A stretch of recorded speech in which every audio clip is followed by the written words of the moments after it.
صباح الخير للجميع. نحن بدنا نكفي نحن وياكم اليوم الاكزرسيس نيميرو 11 حتى نكفي السيري تبع الشابيتر 6 de la rotation. Un disque numéro 11 اللي هو un disque de diamètre 20 cm et de masse m est égal à 2 kg tourne à la vitesse de rotation de 200 rpm يعني rotation par minute. فإذا عندنا هيدي ما هي إلا فيتيس دو روتاسيون. هلا بنشوف كيف بنحولها لراديان بار سكوند. ان سيلندر كرو، شايفينه هيدا السيلندر الفوقاني، ان سيلندر كرو، انتبهوا لكلمة كرو، دو ديامتر 20 cm et de masse de 1 kg tombe verticalement sur le disque et finit par avoir la même vitesse de rotation pour le disque, que le disque. Trouver la vitesse angulaire du système. فإذا كان عندي هيدا الديسك الأساسي بديامتر 20 سنتيمتر وعنده ماس 2 كيلوغرام وكان عنده فيتاس دو روتاسيون كونستانت. يعني من جديد انتبهوا للي بدي اقوله. إذا الفيتاس دو روتاسيون كونستانت يعني معناتها son accélération angulaire est égale à 0. يعني somme des moments اللي هو I θ seconde est égale à 0. يعني السيستم est isolé en rotation. دغري راح بالنا لوين؟ لعند الconservation du moment cinétique. Nous avons considéré un cylindre creux كمان de même diamètre et de masse de 1 kg qui tombe verticalement. طبعا la vitesse initiale du cylindre creux est nulle et finit par avoir la même vitesse de rotation finale. إذا بدكم هون نزيدوا كلمة finale هون. بعدين trouver cette vitesse angulaire finale du système. Trouvons cette vitesse angulaire finale du système. إذا نحن عنا هيدي السيري اللي قلنا عنها هيدي بالنيميرو 11 بدنا نكون وصلنا تقريبا نحن لهون. هذا السيلندر اللي شايفينه اللي هي البارتي اشوري ديسك بلان ونزلنا السيلندر كرو. طيب فإذا مثل ما شايفين إنه la somme des moments de toutes les forces appliquées sur le système est égale à 0 ainsi que la somme des forces extérieures appliquées est égale à 0 et par suite le système sera isolé en rotation. Isolé en rotation. معناتها إذا السيستم كله اللي هو cylindre plus disque هو isolé معناتها il y aura eu une conservation de son énergie, de son moment cinétique. يعني السيجما إنيسيال هو السيجما للي عم بيتحركوا. طبعا للي عم بيتحركوا مين اللي عم بيتحرك؟ يعني السيجما إنيسيال للديسك، يعني إي للديسك ضرب تيتا بريم بس شو إنيسيال. معنى كل شيء هلا بنحط كل شيء بقيمته.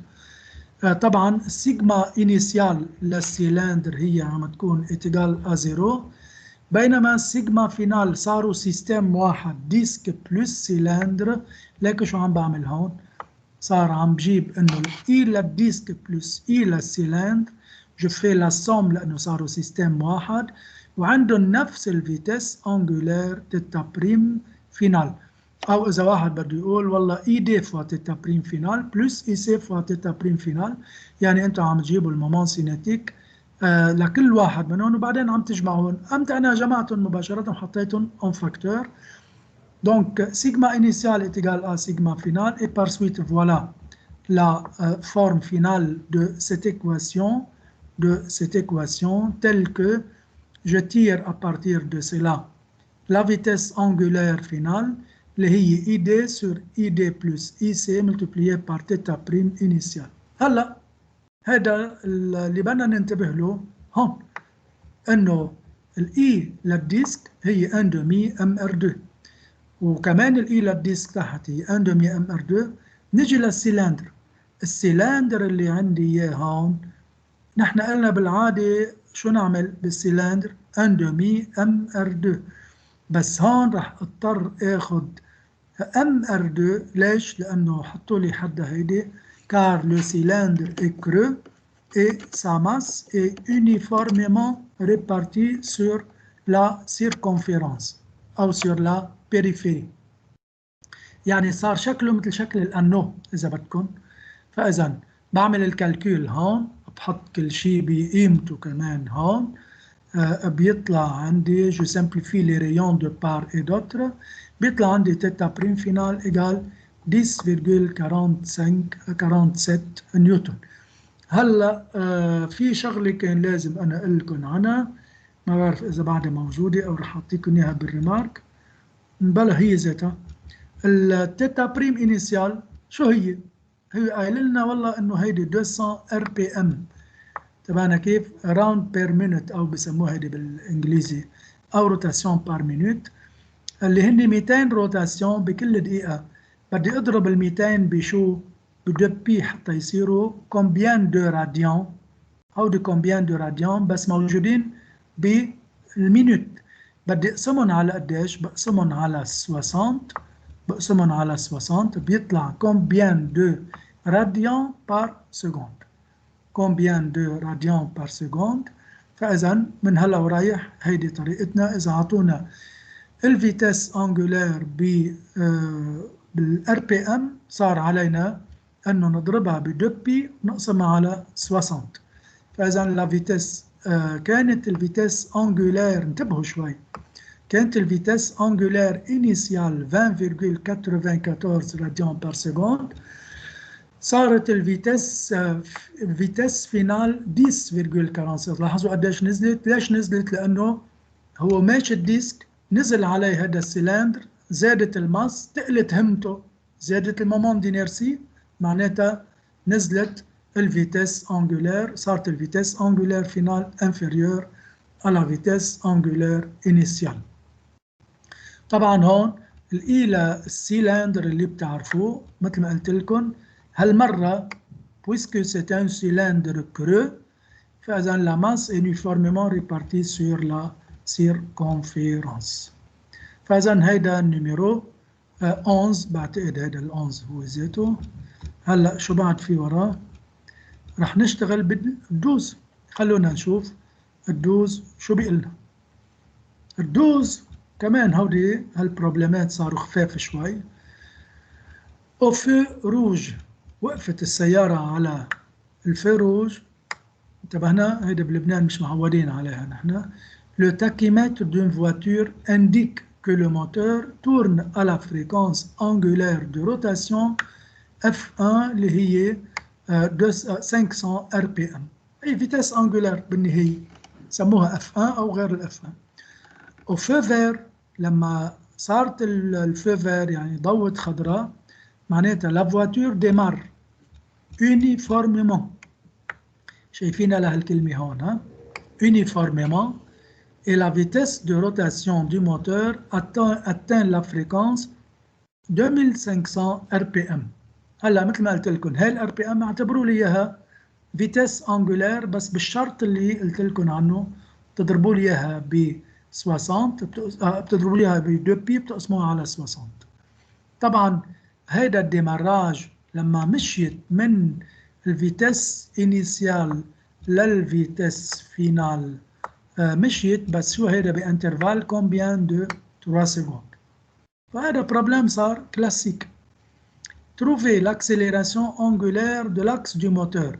طبعا السيارة هي واقفة على الفيروج، بتكون دايرة السيارة، بيكون عندها روتاسيون، عم بيبرم الموتور، عم بيبرم، لاحظوا 500، بس الديماراج صار تقريبا 5 fois plus 2500 RPM.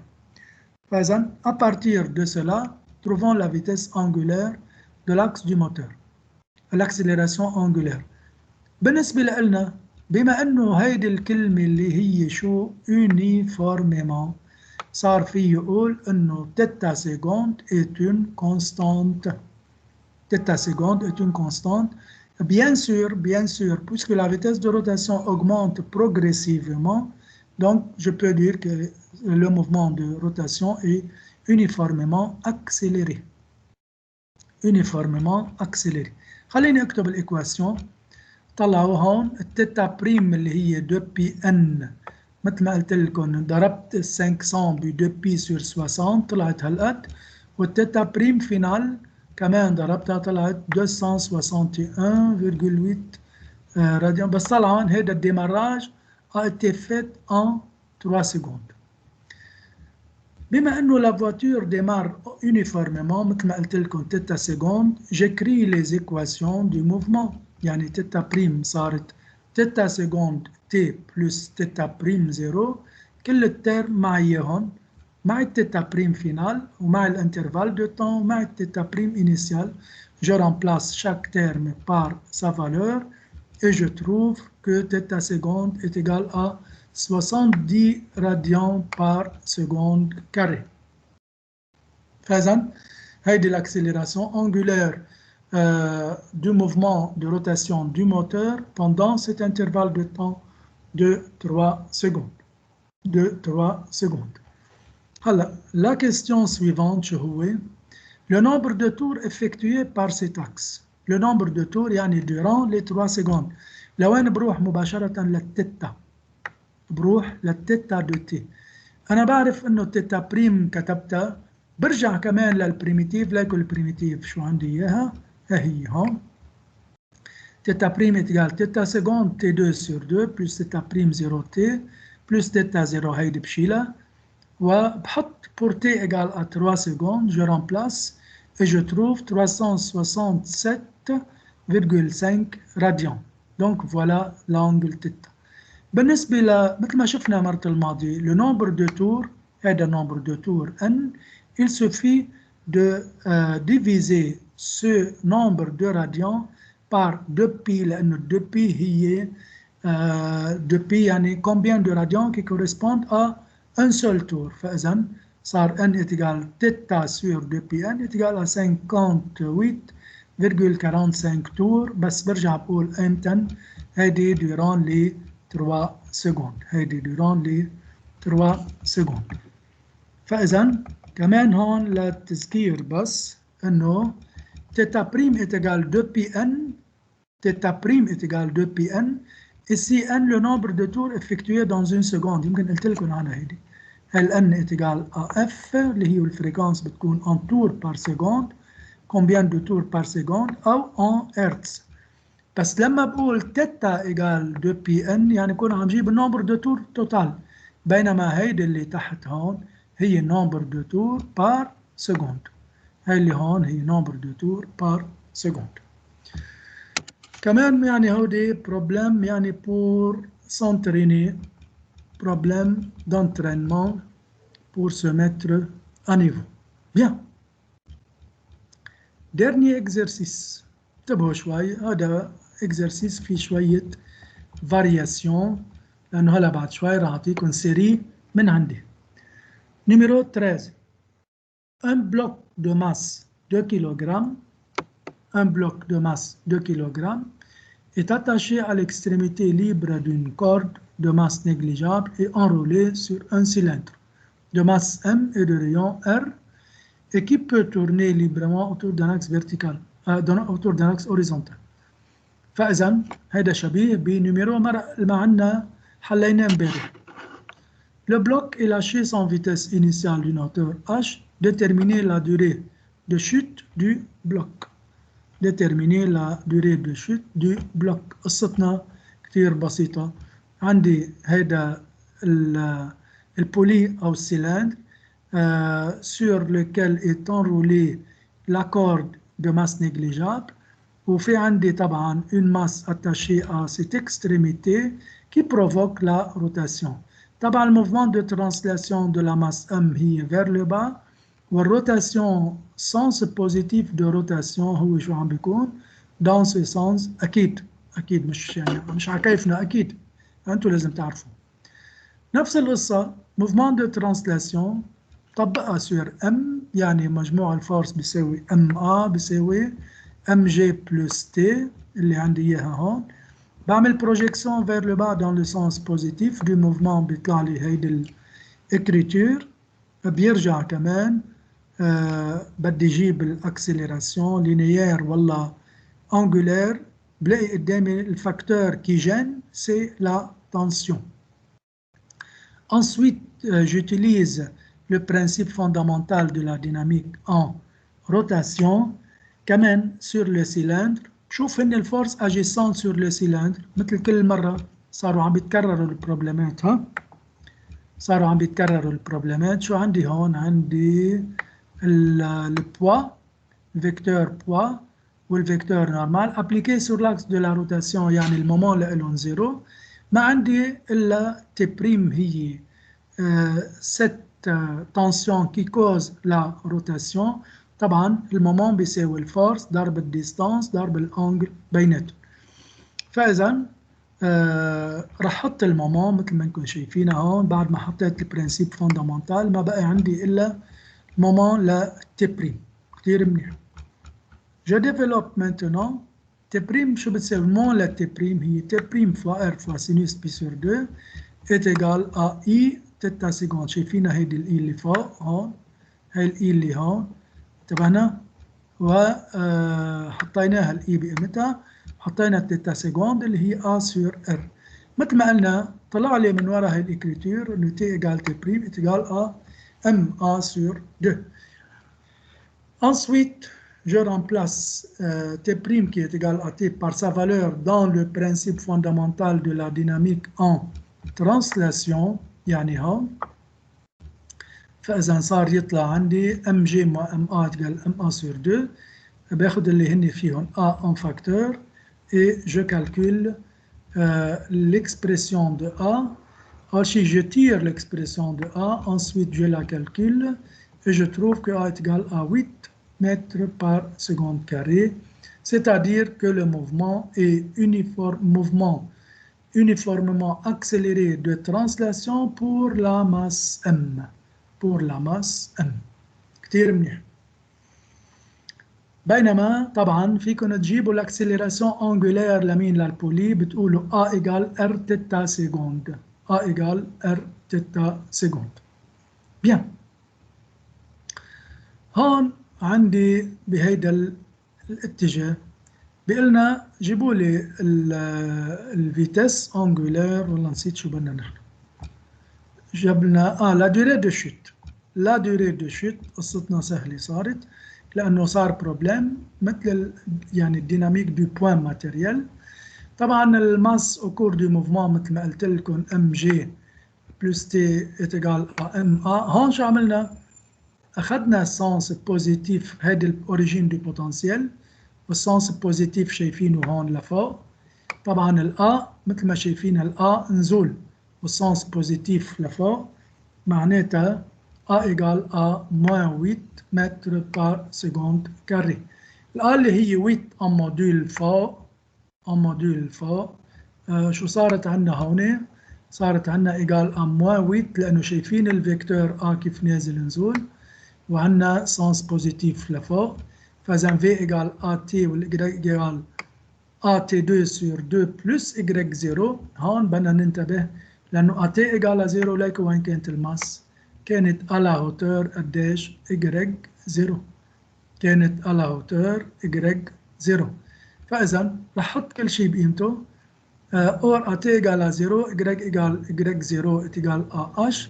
فإذا ليكوا شو صارت الإكواسيون اللي قدامي تبعت الY اللي هي 1 demi AT2 plus H، يعني moins 8T2 sur 2 plus H. لما بنوصل للسول معناتها شو صارت الY؟ au sol Y est égal à 0 et par suite je fais le calcul، يعني H est égal à 4T2 est égal à 0,5 secondes. C'est la durée de chute de 1 mètre. C'est la durée de chute du bloc de masse petit m sur la verticale pour un parcours correspondant à une hauteur est égale à 1 mètre. نحن بهيدا الاكزرسيس عمليا بنكون خلصنا الاكزرسيس اوفيسيال لهيدي للشابيتر اللي عطيتكم اياه. لكن انا شو عملت؟ في عندي سيري ديكزرسيس كنت اعطيها بالماضي وهلا ما في الا ما اعطيكم اياها، ولكن راح يكون لكل بروبلم الانونسي موجوده والسوليسيون. طيب فاذا نحن خلصنا هيدي السيري وراح ننطلق لشغله جديده اللي هي exercice supplémentaire pour la rotation. أول شيء عندي exercice numéro 1. Exercice numéro 1. Une tige OA. لك وين هيدي الأو وهيدي الآ طايرة لما عملنا فوتوكوبي لهيدا طارت التيج OA de masse M égale 1 kg et de longueur est égale à 0,6 mètres. Et de moment d'inertie est égal à 0,12 kg par mètre carré.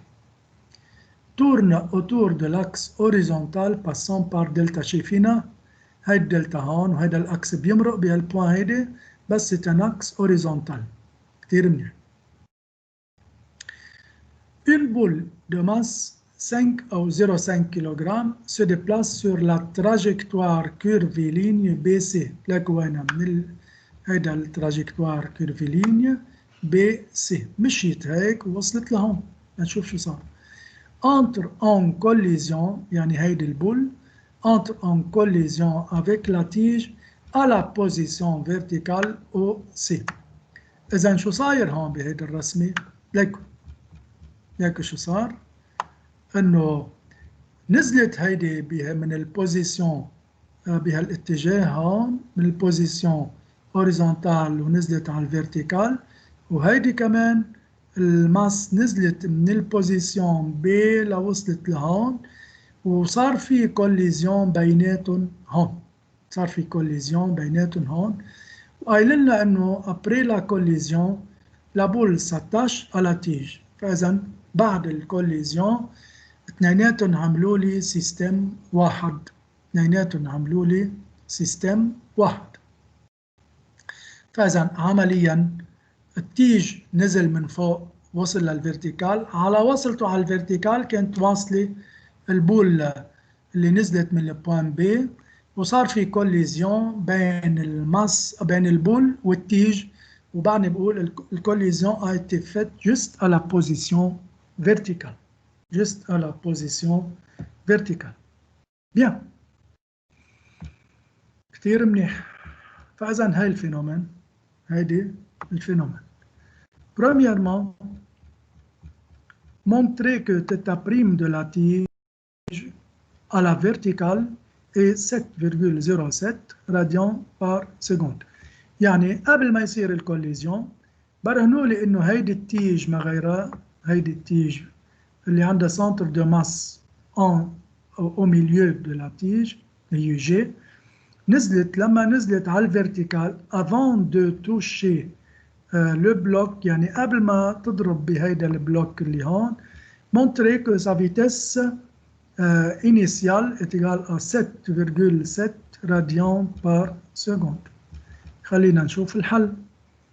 هون يعني en absence de force de frottement l'énergie mécanique initiale est égale à l'énergie mécanique finale بعد ما في شك والسيستم اللي عم باخده هو التيج لحالها.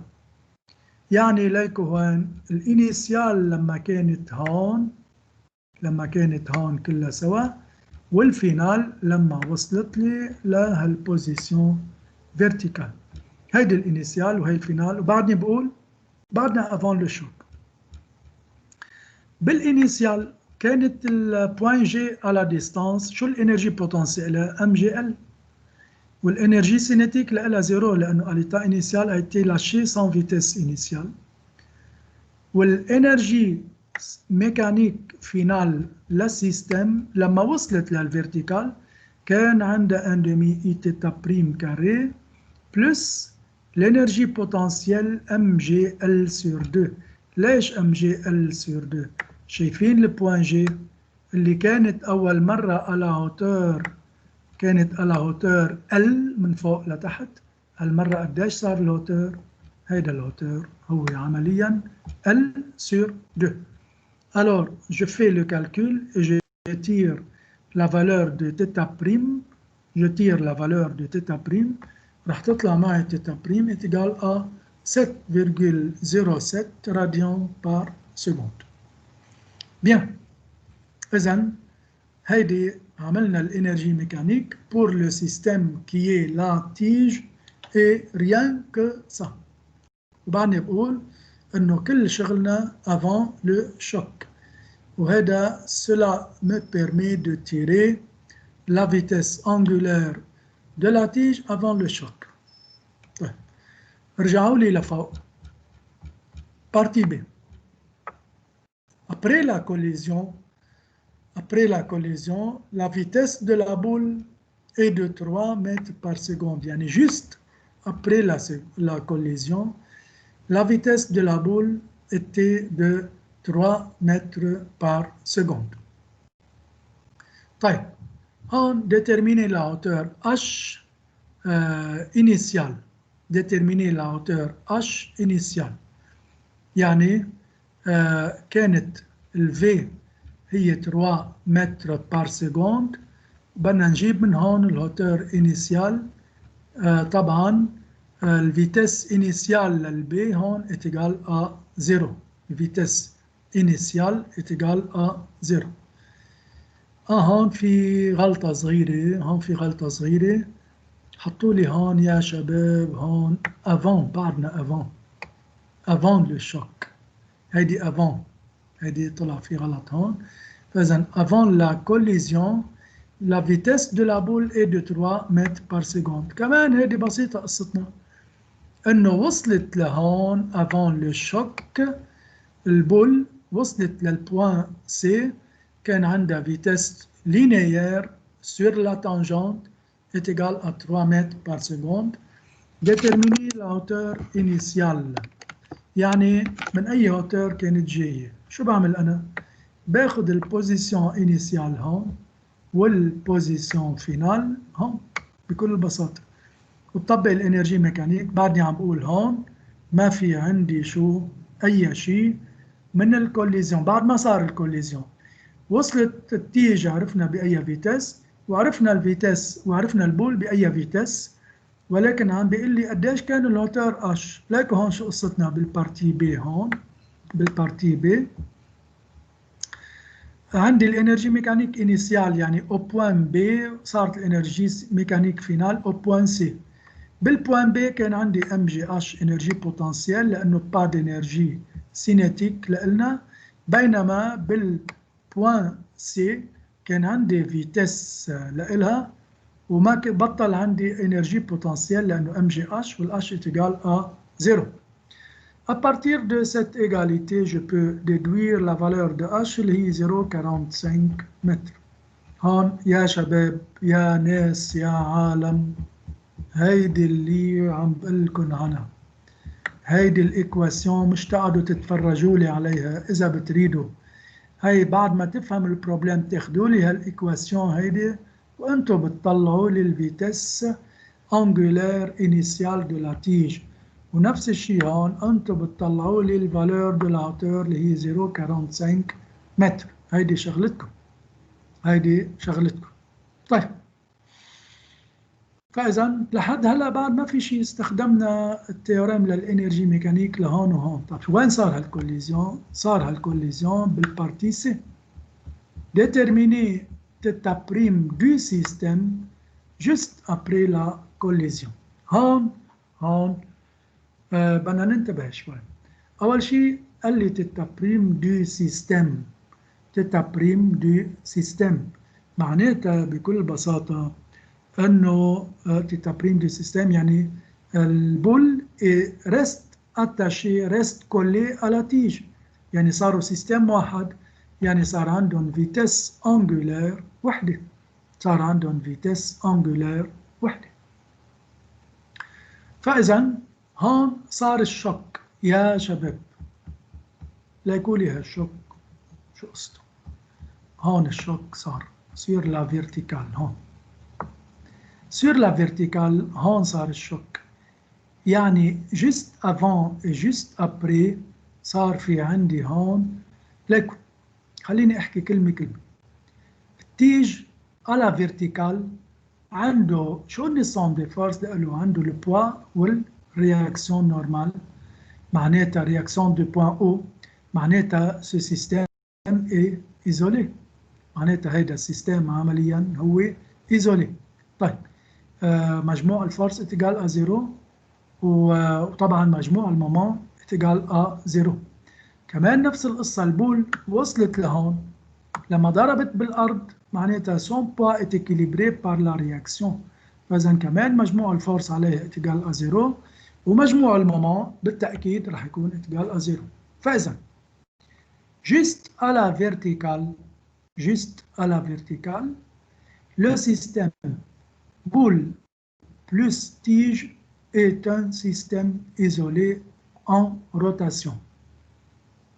راح ارجع عيد انه juste à la verticale بس بالضبط à la verticale le système boule plus tige est un système isolé en rotation. ليش عم بقول هالكلمة هون juste avant la juste à la normale؟ طلعوا لي شوي هون. لما بتكون التيج نازلة من هون ونزول هيك بيكون السيستم ايزولي؟ لا، بتكون التيج سوميز ا سون بوا وبيكون سون بوا هو اللي عم بينزلها. فاذا التيج هي ونازله من الاوريزونتال نازله هون معناتها ما في عندي شيء من السيستم ايزولي. لما توصل على الفيرتيكال راح البوا بشو؟ بالرياكسيون نورمال. هون صار السيستم ايزولي. منشان هيك عم بشدد على كلمه جانسيس سور لو في كو لا كوليزيون a été faite juste à la verticale. بعد الفيرتيكال ببطل ايزولي. طيب هيدي ملاحظه كثير مهمه. هاي ملاحظه كثير مهمه.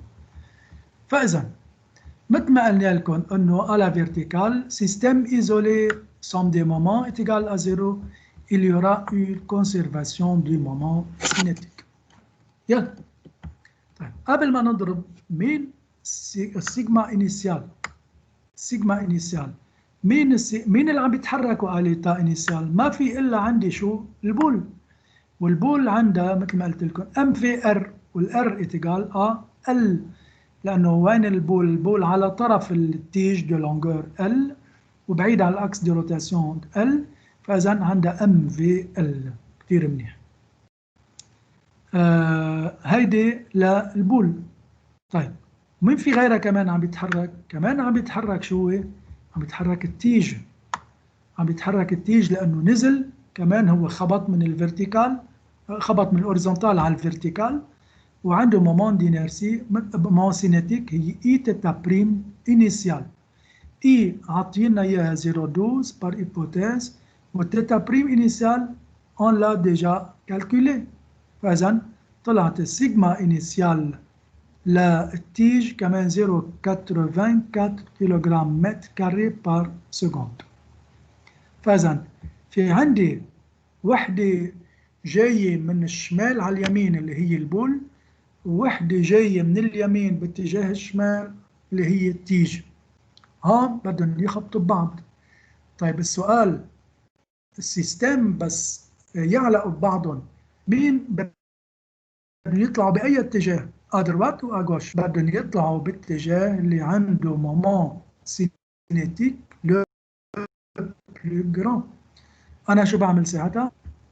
بجيب المومون سينيتيك انيسيال تبعت البول، وجبت المومون سينيتيك انيسيال تبعت التيج، لقيت تبع البول اكبر، معناتها السيستم شفتوا كيف يروحوا باتجاه يرجعوا التيج لورا، يرجعوا التيج لورا. معناتها هون انتبهوا شو راح يصير.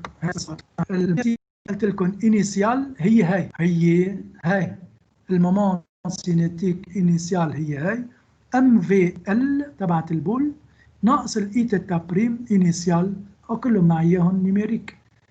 ليش هيدي؟ لانه هيدي غلبت هيدي مشيت بمومون سينيتيك، ولكن هيدي طلعت بوجهها، فاذا اخذت سينيو موان بيساوي سيستم، صار سيستم يونيك، يعني عنده مومون دينيرسي توتال هي ام ال 2، ما هيدي بوان ماتيريال، وكل بوان ماتيريال شو عندها ام ال 2 بلس اي. le moment cinétique, le moment d'inertie de la tige. فإذا بجمع المومون d'inertie للكل إي للسيستم ضرب تيتا بريم فينال. من وراء هاي الكتابة صار عندي أنا كالكول لا تيتا بريم فينال. Je calcule θ prime finale et je mets chaque terme par sa valeur. Comme vous voyez بيطلع السيستم بيتحرك. شايفين كيف رجع طلع بهالاتجاه هون. بيطلع السيستم عنده θ بريم فينال اتجاه على 0.2. لكن هون كيف مشي هو صار لما ضربوا ببعض ورجع طلع لميلة التيج. رجع طلع لميلة التيج. فإذا هذا اللي بيصير عنا بموضوع الفيتيس angulaire du système après la collision. فإذا هذا اللي بيصير عندي بهذا الموضوع. هذا بروبلم دسم شوي ولكن يعني نحن صرنا يعني بالماكسيموم تبع الاكزرسيسات للروتاسيون. هلا مثل ما ملاحظين بهذا البروبلم في عنا يعني مثل يعني بريباراتيف. هني أول شيء جيبوا لي الفيتيس أنجولير دو لا تيج، رجعوا جيبوا لي الفيتيس أنجولير